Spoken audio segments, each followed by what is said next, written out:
नमस्कार, स्वागत है आपका संसद टीवी पर। मैं हूं मनोज वर्मा और आप देख रहे हैं हमारा खास कार्यक्रम मुद्दा आपका। त्योहार किसी देश की सबसे अच्छी सांस्कृतिक उपलब्धियों और सबसे महत्वपूर्ण रिवाजों का प्रतिनिधित्व करता है। त्योहार को संस्कृति का वाहक माना जाता है। त्योहार किसी देश, समाज और संस्कृतियों के व्यवहार और विचारों का प्रतिबिंब होता है। भारतीय त्योहारों और संस्कृति विश्व में तेजी से उसका विस्तार हो रहा है, वैश्विक हो रही है। बात चाहे योगा की हो या दीपावली जैसे त्योहार की, भारतीय संस्कृति और त्योहारों की गूंज अब दुनिया भर में देखने सुनने को मिलती है। दीपावली अब केवल भारत का ही नहीं बल्कि एक तरह से ग्लोबल त्योहार बन चुका है। अमेरिका से लेकर मलेशिया तक दुनिया के तमाम देशों में धूमधाम से इस बार भी दिवाली मनाई गई। हाल ही में अमेरिका की प्रतिनिधि सभा में दीपावली के अवकाश के लिए एक विधेयक भी पेश किया गया। 30 से ज्यादा देशों के राष्ट्र प्रमुखों और प्रतिनिधियों ने भारत को दीपावली की शुभकामनाएं दी हैं। अमेरिका के राष्ट्रपति जो बाइडेन ने व्हाइट हाउस में दिया जलाकर दीपावली मनाई, तो ऑस्ट्रेलिया के प्रधानमंत्री ने हिंदी में दीपावली की शुभकामनाएं दुनिया को दी। पश्चिमी देशों से लेकर मिडिल ईस्ट के देशों तक इस बार दीपावली पर पटाखे भी फोड़े गए और दिए भी जलाए गए। मौजूदा समय में दीपावली का त्योहार भारत के लिए उसकी सबसे बड़ी सॉफ्ट पावर में से एक है। जैसे क्रिसमस का त्योहार पश्चिमी देशों के लिए उनकी सॉफ्ट पावर रहा है। इसलिए विश्व में भारतीय त्योहारों और संस्कृति के बढ़ते महत्व, प्रभाव सहित विभिन्न पहलुओं पर चर्चा करेंगे। और इस चर्चा में भाग लेंगे हमारे साथ डॉक्टर मिलेना ब्रातोवा, जो वाइस डीन है ऑफ एजुकेशन सोफिया विश्वविद्यालय की। डॉक्टर मिलेना, आपका स्वागत है संसद टीवी पर। धन्यवाद जी। हमारे साथ आस्कर पुजाल जी भी जुड़ेंगे, जो निदेशक हैं दी इंस्टीट्यूट ऑफ सर्वेंट्स दिल्ली के। आपका भी स्वागत है आस्कर जी। और प्रोफेसर अमलेंदु मिश्रा जी, जो राजनीतिक विज्ञान विभाग लैंकेस्टर विश्वविद्यालय से इस समय सीधे जुड़े हुए हैं हमारे साथ। अमलेंदु जी, शुरुआत मैं आप ही से ही करूंगा। अमलेंदु जी, आप कैसे देख रहे हैं आज जब भारतीय संस्कृति, त्योहार वैश्विक हो रहे हैं, दुनिया भर में उनकी गूंज सुनाई देती है, आप कैसे देख रहे हैं इसको? बहुत शुक्रिया मनोज जी आपका प्रश्न के लिए। मैं अपना जो है क्या कहते हैं अनुभव, इसी के बारे में बताऊंगा जी। मैं हिंदुस्तान 1994 में छोड़ा, पढ़ने के लिए विदेश आया, तो करीब 27 साल हो चुका है।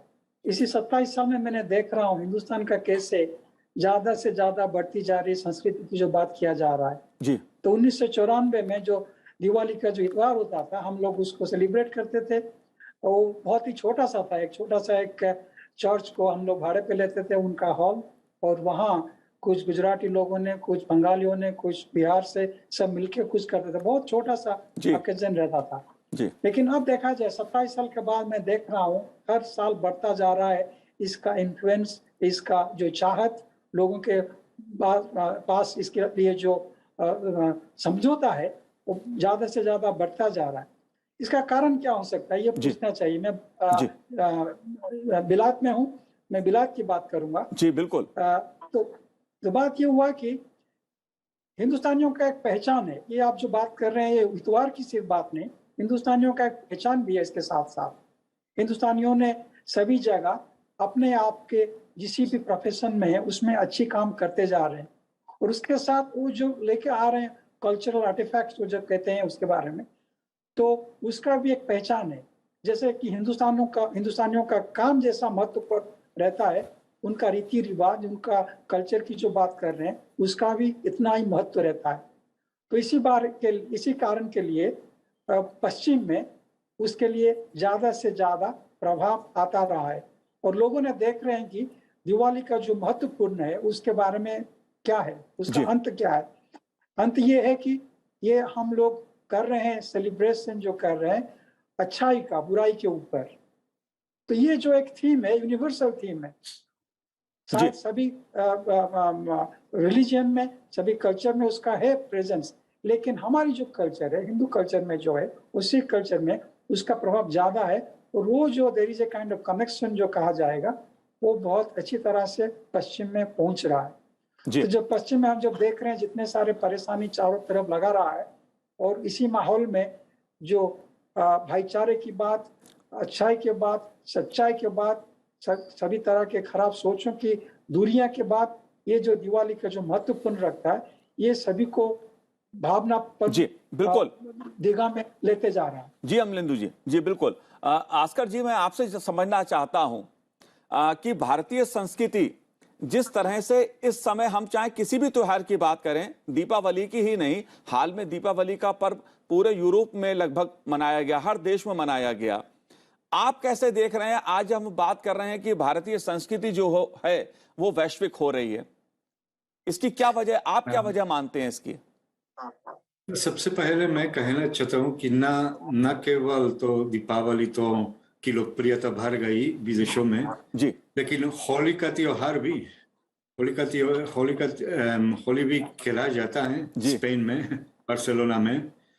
और इसके साथ साथ में भी अब योग का उल्लेख किया है जी, कि वो भी वैश्विक हो गए एकदम ना, हर कोने में योगी का साधन किया जाता है।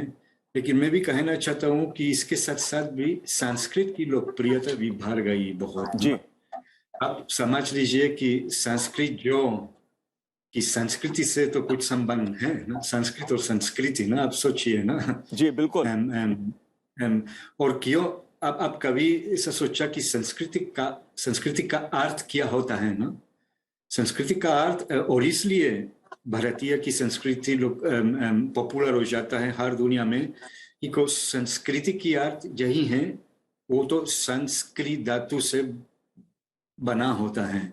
और संस्कृत धातु इसका मतलब है तैयार करना, सजाना करना, अलंकृत करना, परिष्कृत करना, जी, परिपूर्ण करना भी है ना, जी, और पवित्र नियम के अनुसार बनाना।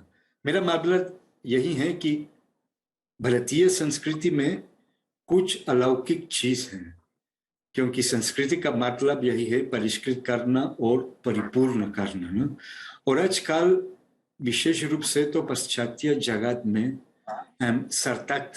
सार्थकता की जरूरत है, और हिंदुस्तानी त्योहार में मीनिंग मतलब सार्थकता बहुत है। और इसलिए लोग इससे, योग से, संस्कृत से, दीपावली से, होली से आकर्षित हो जाते हैं ना, क्योंकि इसमें आनंद है और इसके साथ साथ तो एक गहरा अर्थ भी है ना। मुझे ऐसा लगता है कि जो गहराई है भारतीय संस्कृति में, इसलिए हम लोग पाश्चात्य लोग बहुत आकर्षित हो जाते हैं। जी बिल्कुल। आस्कर जी, आप एक तो मुझे भारतीय संस्कृति के बारे में बता रहे हैं, उसके मीनिंग्स के बारे में बता रहे हैं, और जिस तरह से आप हिंदी में बात मेरे से कर रहे हैं, मुझे बड़ा गर्व हो रहा है आपके ऊपर भी, भारतीय संस्कृति पर भी गर्व हो रहा है मुझको। डॉक्टर मिलेना जी, मैं आपसे समझना चाहता हूं वो क्या वजह है कि जिसकी वजह से आज पश्चिमी देश जो हैं वो भारतीय संस्कृति को अपना रहे हैं, भारतीय त्योहारों को अपना रहे हैं, योगा को पूरी दुनिया ने अपनाया।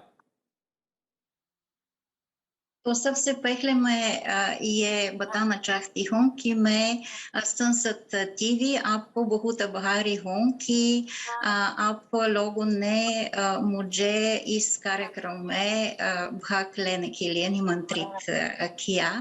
क्या बताना, जैसे प्रोफेसर पुजोल ने भी पहले कहा, तो हमारे देश में बल्गेरिया में दीपावली, होली और दूसरे भारतीय त्योहार मनाए जाते हैं। खासतौर पर हमारे विश्वविद्यालय उदाहरण के लिए हमारे भारत विद्या विभाग के में, लेकिन इस साल, पिछले साल में भी कोविड महामारी के कारण ये तो काफी मुश्किल, असंभव था।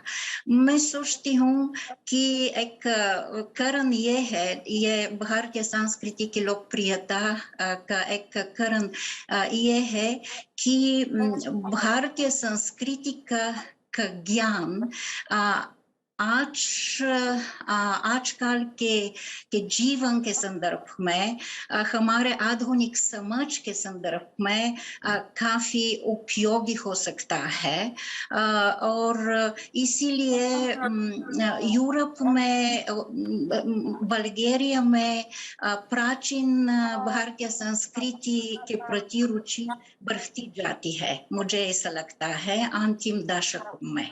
उदाहरण के लिए योग या आयुर्वेद या भारतीय नृत्य के प्रति रुचि ज्यादा बढ़ती जाती है हर एक साल और उदाहरण के लिए बल्गेरिया जी बिल्कुल। तो 21 जून को 21 जून को तो अंतर्राष्ट्रीय योग दिवस मनाया जाता है, न सिर्फ हमारी राजधानी में सोफिया में लेकिन तो बल्गेरिया के कम से कम 5 और शहरों में। और बल्गेरिया एक छोटा सा देश है लेकिन भारत के प्रति रुचि बहुत बड़ी है, मुझे ऐसा लगता है। और मेरे लिए तो ये बड़ी खुशी की बात है क्योंकि मैं तो मुझे ऐसा लगता कि मैं न सिर्फ भारतीय संस्कृति की प्रेमी हूँ लेकिन मैं अपने पूरा जीवन भारतीय संस्कृति के प्रचार प्रसार को समर्पित किया अभी तक। और मेरे लिए तो बड़ी खुशी और गौरव की बात है कि बल्गेरिया में ऐसे बहुत लोगों की रुचि भारतीय संस्कृति में है और भारतीय संस्कृति ऐसे लोकप्रिय है हमारे देश में। जी अमलेंदु जी, अगर मैं बात ये कहूं कि हरे रामा हरे कृष्णा जो एक धार्मिक आध्यात्मिक दृष्टि से महत्वपूर्ण सामाजिक कार्यक्रम है जो पूरी दुनिया में देखने को मिलता है, आप इसके प्रभाव को कैसे देखते हैं? क्योंकि किसी भी देश में मैं देखता हूं तो हरे रामा हरे कृष्णा की धुन सुनाई देती है, लोग नाचते गाते दिखाई देते हैं। मनोज जी, ये देखिए कि ये उसका बहुत सालों से इस्कन की जो बात किया जाए, इंटरनेशनल श्री कृष्ण कॉन्शियसनेस एक ऑर्गेनाइजेशन है पश्चिम में जो वैष्णव संप्रदाय की कितने सारी दर्शन की बातें किया जाए उसके ऊपर बहुत काम किया है, भक्ति वेदांत प्रभुपाद वगैरह। तो उन लोगों ने 1960 शताब्दी से लेकर 60 सदी से लेकर आज तक काम करते आ रहे हैं। और उनका जो मैंने पहले बात बता रहा था, ये जो मैसेज जो आ रहा है शांति की, ये जो आत्मीयता की, प्यार की, ये सब जो चीजें हैं ये सब यूनिवर्सल वैल्यूज हैं। ये जो दर्शन है, अरीना जी पहले से बता रहे थे, ये पश्चिम में बहुत सारी महत्व रखती है। तो आप जैसे बताया कि हरे राम हरे कृष्ण की जो बात कर रहे हैं, हम इसी की तरफ से देखना चाहेंगे और देख रहे हैं भी एक ही साथ कि कैसे प्रभाव हिंदुस्तान का जो सब पर की जो बातें की है, लोगों ने आहिस्ता आहिस्ता उसको समझ रहे हैं कि ये हिंसा की नहीं बात कर रहे हैं, ये प्यार की बात कर रहे हैं, ये लोगों को मिलाने की बात कर रहे हैं, का दूसरे तरह तरह के धर्म और संस्कृति को एक ही साथ जुड़ाने के लिए काम कर रहे हैं। तो ये जो महत्वपूर्ण बात है, आपको देखना होगा हमारे जो प्राचीन जो संप्रदाय रहा, प्राचीन धर्म जो रहा, उसका हमेशा यही रहा है कि सभी को अपनापन कर लेने के लिए। तो हम जो देख रहे हैं, आप जो प्रश्न जो पूछे आप 1-2 मिनट पहले, तो इसी का महत्व हम देख रहे हैं एक ग्लोबल स्टेज में। जो हिंदुस्तान में पहले था कि सभी संप्रदाय को, सभी कल्चर को अपना लेना, तो हम देख रहे हैं वही संस्कृति, वही वैल्यूज अभी चारों तरफ दुनिया में फैल रहा है और सभी को अपना ले रहा है। जी तो बिल्कुल। इसी कारण उसके लिए इतने सारा प्यार और मोहब्बत सभी पश्चिम में इतना सारा आप देख रहे हैं। जी आस्कर जी, वसुधैव कुटुंबकम हमेशा भारत ने विश्व को यह संदेश दिया है, पूरा विश्व हमारे लिए एक परिवार के समान है, परिवार की तरह है। क्या एक वजह यह भी है कि भारतीय संस्कृति में किसी भी दूसरे धर्म के प्रति, किसी के प्रति भी नफरत का भाव नहीं है, प्यार का भाव है, अपनेपन का भाव है, शांति का भाव है, भाईचारे का भाव है? क्या आप इसको एक बड़ी वजह मानते हैं? मैं ये मानता हूं कि दुनिया का हर धर्म, हर संस्कृति एक दूसरे को जोड़ने का संदेश देती है, भाईचारे का संदेश देती है। आप कैसे देखते हैं? आप बिल्कुल सही हैं ना, और ये तो आश्चर्य की बात है। मेरा एक बार तो ये अनुभव हुआ था। जी मेरी पत्नी तो भरतनाट्यम सीख रही थी उस समय। जी और गुरु तो दिल्ली की थी, वो जमुना कृष्णन। और एक बार तो वो एकदम हिंदू थी ना, पक्का हिंदू, वो वैष्णव संप्रदाय के। और हमारा देश तो की यात्रा की थी। और एक दिन हम लोग तो घूम रहे थे, तो वो तो चर्च के अंदर तो चली गई थी, और वहां एक विर्जन मैरी की मूर्ति थी ना। जी तो वो खूब नमस्कार पूजा की।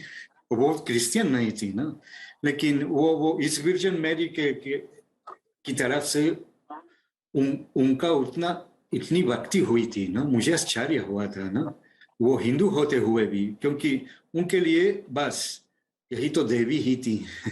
जी और कोई फर्क नहीं था कि वो दुर्गा जी का रूप धारण लेती है या विर्जन मैरी का धारण लेती है। ये तो बहुत ऊंची सोच है ना। जी बिल्कुल। यही कारण है कि सर्वधर्म संभाव, ये भारत की विशेषता है। डॉक्टर मिलेना, भारतीय रीति रिवाज के अनुसार विवाह करने का चलन जो है वो काफी बड़ा है, विदेशों में काफी देखा जा रहा है। आप कैसे देखती हैं इसको?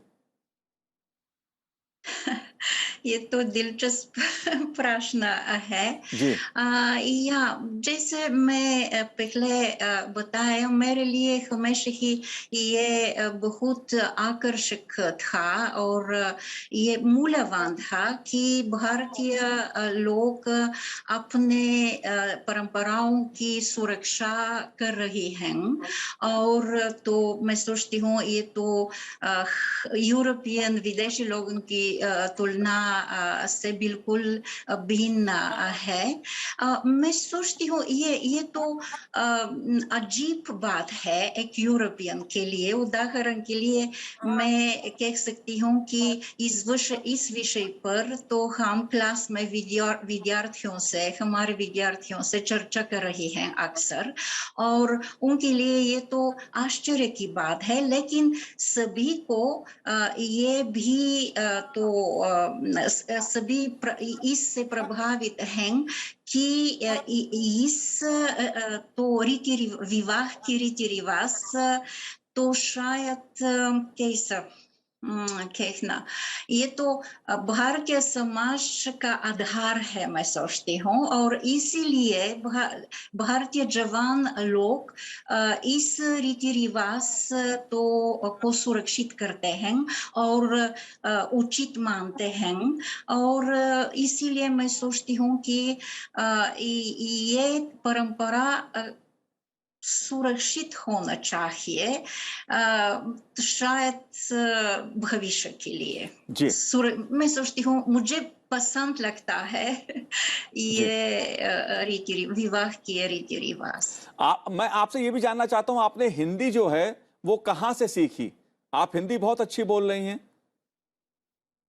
यहाँ बल्गेरिया में सोफिया विश्वविद्यालय में मैं वहाँ तो 83 में सोफिया विश्वविद्यालय भारत विद्या विभाग की स्थापना हुई।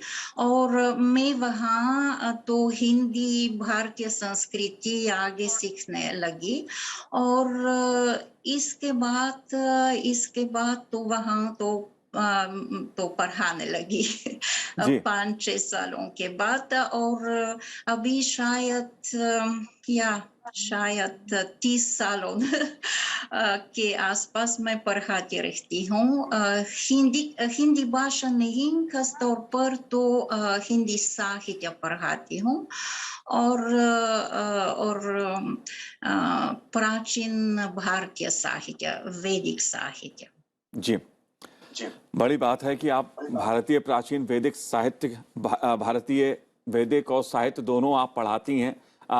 आस्कर जी, वैवाहिक बंधन के बारे में मैं समझना चाह रहा था कि अब ऐसे तमाम घटनाएं देखने को मिलती हैं कि भारतीय रीति रिवाज के अनुसार भारत में आकर जो हमारे विदेशी मूल के लोग हैं, दूसरे देशों से आकर लोग यहाँ शादी करते हैं, विवाह करते हैं, मैरिज करते हैं, इसकी वजह क्या है? मतलब आपका प्रश्न का मतलब है कि वो विदेशी लोग यहाँ आकर जो विवाह करते हैं। जी बिल्कुल, भारतीय अच्छा, रीति अच्छा। रिवाज के अनुसार विवाह करते हैं, उसको अपनाते हैं, उसको स्वीकार करते हैं। क्योंकि वो जैसे मिलेना जी बता रही थी ना, यहाँ विवाह का महत्व तो समझा समझा जाता है ना, और विवाह भी पवित्र हो जाता है। कहा जाता है कि पहले लोग विवाह करते हैं और इसके बाद विवाह करने के बाद प्रेम ही आ जाता है ना। जी जब कभी कभी यूरोप में तो उल्टा हो जाता है, जी पहले हम लोग प्रेम करते हैं, फिर विवाह और फिर तलाक ना। जी तो विवाह की पवित्रता से मैं ये भी कहना चाहता हूँ कि पहले तो पश्चिम में ऐसा नहीं था ना। जी बिल्कुल अगर हम लोग देखते हैं कि विवाह की स्थिति कैसी थी, जब मेरे दादा परदादा और मेरे पिता लोग भी, उस समय भी तलाक इतना प्रचलित नहीं था, बहुत कम होता था। खास तौर पे तो स्पेन में भी तलाक कभी नहीं होता था ना। ये तो आजकल तो बदल गया। ये एक आधुनिक चीज है ना, कि अचानक लोग तो आपस में विश्वास नहीं करते हैं, कॉम्प्रोमाइज भी नहीं होते हैं, सब मनोरंजन के पीछे दौड़ते हैं और मनोरंजन प्रधान जीवन हो जाता है, जबकि कॉम्प्रोमाइज और धार्मिक जीवन का आदर्श है वो खत्म हो जाता है ना। जी इसका कारण यही है, और ये भी भारत में होने लगे हैं ना। हम आजकल तो पश्चिम में हम लोग तो भौतिकवादी हो गए हैं, और उपभोग के अलावा और पावर के अलावा और कुछ नहीं होता है ना। जी इससे पहले नहीं था, वो पाश्चात्य में भी ना। और मतलब भौतिकवादी होने के कारण से तो हम लोग तो हम विवाह की पवित्रता नहीं समझ सकते, यही जी कारण है। जी बिल्कुल ऑस्कर जी। अमलेंदु जी, बात चाहे योगा की हो, दीपावली की हो, कह सकते हैं भारत के लिए ये सब सॉफ्ट पावर की तरह एक है, जैसे क्रिसमस दूसरे देशों के लिए है। और क्या इसके ये असर हो रहे हैं? ये पहले से ही था, ये बात नहीं कि कहाँ से ये टपक पड़ा, ये बात था जी है नहीं, ये पहले से ही था। लेकिन देखा जाएगा कि जो संदर्भ की जो बात रही, हमें ये पूछना चाहिए कि 50 साल पहले क्यों ऐसा रीति रिवाज पश्चिम में इतना मना नहीं जाता था। उसके दूसरे कारण भी जो है, आप सब पर की जो बातें कर रहे हैं, उसके पीछे सरकार का भी कुछ हाथ है। जी हम पहली बार देख रहे हैं कि पिछले 10 साल से सरकार, 8 साल से जो भी कहिए आप, सरकार ने बहुत कोशिश कर रहे हैं कि भारतीय संस्कृति को बाहर कैसे बढ़ाया जाए। ऐसी बात नहीं कि पहले था नहीं, हम लोगों का नेहरू इंस्टीट्यूट है मॉस्को में जो है, और जी कुछ तरह तरह की कल्चरल सेंटर्स हैं, लेकिन ये लोग इतने ज्यादा काम नहीं करते हैं जैसे कि पिछले 7-8 साल से हम देख रहे हैं सरकार की तरफ से जो इसको आगे लिया जा रहा है। मैं उसको ज्यादा नहीं पॉलिटिसाइज करना चाहता हूँ, जी लेकिन ये भी मानना चाहिए कि मोदी सरकार ने जो यूनाइटेड नेशंस में इसके लिए योगा को यूनिवर्सल आइडेंटिटी देने के लिए जितना सारा काम किया, जी इसका बहुत सारा मायना रखता है। ये पहले था नहीं, ये सोच पहले की सरकार में थी नहीं कि इसको आगे कैसे बढ़ाया जाए। और दूसरे साथ साथ जो मेडिकल टूरिज्म, आयुर्वेदिक टूरिज्म की बातें जो किया जा रहा है, उसके पीछे भी सरकार का बहुत सारे हाथ। तो हिंदुस्तान का जो पहचान जो है वो सरकार ने आगे लेके जा रहा है। ये सॉफ्ट पावर, होली लीजिए, दिवाली लीजिए, मेडिसिन जो लीजिए, मेडिसिन डिप्लोमेसी भी एक सॉफ्ट पावर हो सकता है। आपने पहली प्रश्न पूछा वसुधैव कुटुंबकम के बारे में, तो हम जो लोगों के इलाज के लिए हमारे देश के नहीं हो सकते हैं, लेकिन हमारा एक कर्तव्य है जिसके लिए हम जो मैत्री की बात कर रहे हैं, मेडिसिन मैत्री की जो बात कर रहे हैं, ये भी एक तरह सॉफ्ट पावर का रिप्रेजेंटेशन है। तो सरकार ये नहीं कर सकता था, सरकार नहीं करता था, तो हिंदुस्तान का जैसे पहचान बढ़ता जा रहा है वो नहीं बढ़ सकता था। तो ये भी मानना चाहिए कि सॉफ्ट पावर खुद ब खुद और दर्शन हो और तरह तरह के दूसरे चीजें कल्चर की बातें हो, वो जी। अपने आप नहीं बढ़ सकता है जब तक कि उसके लिए कुछ पानी या कुछ नहीं दिया जाए। जैसे कि पौधे को आप बढ़ाना चाहेंगे, इसी तरह सरकार का भी इसमें हाथ है। तो वही मानने के लिए मैं भी अमलेंदु जी, कहूंगा। एक बात आपसे, आपने मोदी सरकार की बात कही। पिछले 6-7 साल में भारत की विदेश नीति में एक बड़ा बदलाव ये देखने को मिला है कि अब अगर प्रधानमंत्री जी विदेश जाते हैं तो जो भारतीय समुदाय है, जो प्रवासी भारतीय हैं, उनके साथ संवाद करते हैं, उनके साथ तमाम तरह की उनकी तस्वीरें सामने आती हैं, बातचीत करते हैं। क्या एक बहुत बड़ा बदलाव का कारण ये भी है? जरूर, हम ये तो आप कह सकते हैं। देखिए, इस सरकार ने भारतीय संप्रदाय के जितने सारे लोग थे उनके लिए बदल चुका है पूरा diplomatic relationship. Overseas Indian card जो कहते हैं, ओसीआई, उसको लाने के लिए बाहर के जितने सारे परदेशी हैं उनको बहुत सारा फैसिलिटीज दे दिया जा रहा है। और उसके साथ साथ प्रवासी भारतीयों के लिए भी अवार्ड्स भी इस सरकार ने इंस्टीट्यूट किया है। हर साल इसके लिए बहुत चुने माने लोगों को दिया जा रहा है। और इसके कारण ये है कि एक गर्व जो उदित हुआ है, जितने सारे प्रवासी भारतीय हैं जो है पहले बाहर बैठे हुए हैं, वो पहले था नहीं। तो ये सरकार ने ये कर दिया है कि आप लोगों को, जैसे बात कर रहे हैं, आप लोगों ने हिंदुस्तान के एक अंश हैं, तो जो पहले सरकार उसको नहीं देखना चाहता था। जी। तो इसका ये बड़ी कारण ये है कि इन लोगों ने भी, ऐसी बात नहीं है कि सिर्फ सरकार ने इसको प्रमोट कर रहा है, इसके साथ साथ प्रवासी भारतीयों का भी बहुत सारी न्योता रखता है। और इसके साथ साथ आप देखें कि गवर्निंग स्ट्रक्चर में, मैं बिलात की बात करूंगा, यहाँ के प्राइम मिनिस्टर ने बातें कर रहे हैं दिवाली की, यहाँ के जो होम मिनिस्टर हैं वो दिया दिवाली में बाहर रख रहे हैं। तो ये इसका ये एक भी पहचान है कि इन लोगों ने भी रिकॉग्नाइज कर रहे हैं कि गवर्नमेंट का जो एफर्ट है, तो गवर्नमेंट और गवर्नमेंट के बीच में भी एक तरह का एक समझौता भी आता जा रहा है। तो हम देखेंगे कि ये सब तरह तरह के मिलने का कोशिश कर रहे हैं और बढ़ता जा रहा है दिन पर दिन। जी बिल्कुल, बिल्कुल। अमलेंदु जी, डॉक्टर मिलेना आस्कर जी, आपने हमसे बात की, आपका बहुत बहुत धन्यवाद, बहुत बहुत शुक्रिया संसद टीवी से बात करने के लिए। तो भारतीय संस्कृति जो है वो वैश्विक स्तर पे किस तरह से अपना विस्तार कर रही है, आपने इसे सुना, इसे समझा। तो आज हमारे इस कार्यक्रम में इतना ही। मुझे दीजिए आज्ञा। नमस्कार।